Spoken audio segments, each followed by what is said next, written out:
జగన్మోహన్ రెడ్డి గారు ముఖ్యమంత్రిగా ఉన్నప్పుడు, అప్పుడు ప్రతిపక్ష నాయకులు టీడీపీ అధినేత చంద్రబాబు నాయుడు గారితో సహా విపక్ష నాయకులందరూ మీడియా కోర్స్ ప్రజల వైపు నుంచి కూడా పెద్ద ఎత్తున విమర్శలు వినిపించినటువంటి అంశం ఏదైనా ఉంది అంటే ఇసుక రిలేటెడ్ చాలా తీవ్రమైన విమర్శలు ఎదుర్కొన్నారు. ప్రభుత్వం మీద ఆ స్థాయిలో వ్యతిరేకత ఉంది అనే అంచనాను పసిగట్టినటువంటి చంద్రబాబు నాయుడు గారు పదే పదే ఇసుక మీద విమర్శలు చేయడమే కాదు, మేము అధికారంలోకి వస్తే మీకు ఏం డబ్బు ఖర్చు లేకుండా ఉచితంగా ఇసుక ఇస్తామని చెప్పి చాలా పెద్దగా ప్రామిస్ చేశారు.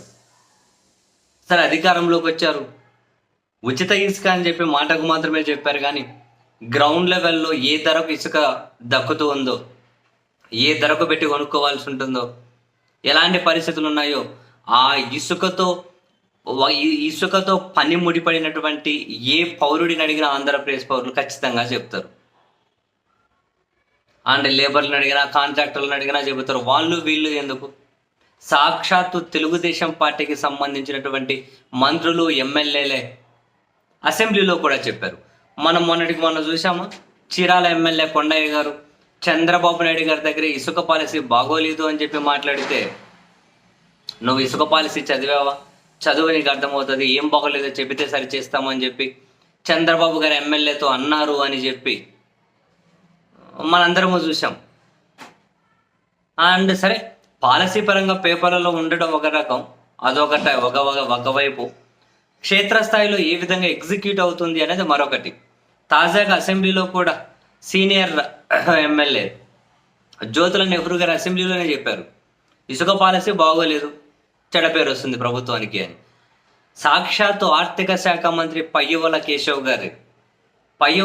గారు కూడా చెప్పారు, ఈ ఇసుక అనేది ఒక శాపం అయిపోయింది అని సేమ్ పదం వాడారు మంత్రి గారు. ఇసుక అనేది ఒక శాపం అయిపోయింది. మొన్న కొండయ్య గారు చెప్పారు ఆఫీస్లో ముఖ్యమంత్రి గారితో, ఇప్పుడు నెహ్రూ గారు చెప్పారు ఇదైతే ఒక శాపం అయిపోయింది అని చెప్పి కూడా సాక్షాత్తు ఆర్థిక శాఖ మంత్రిగా ఉన్నటువంటి పయ్యవల కేశవ్ గారు కూడా అసెంబ్లీలోనే చెప్పారు. తెలుగుదేశం పార్టీకి సంబంధించిన సీనియర్ మంత్రులు, సీనియర్ శాసనసభ్యులు ఈ ఇసుక మీద బాగోలేదు అని చెప్పి ఓపెన్గానే వాళ్ళ అభిప్రాయాలు చెబుతూ ఉన్నప్పుడు, మరి ఇంకా చంద్రబాబు నాయుడు గారు ఎన్నికలకు ముందు ఏదైతే ఘనంగా ప్రామిస్ చేశారో ఆ ప్రామిస్ వైఫల్యమైనట్లు, ఆ ప్రామిస్ ఫెయిల్ అయినట్లు భావించకూడదా అన్నది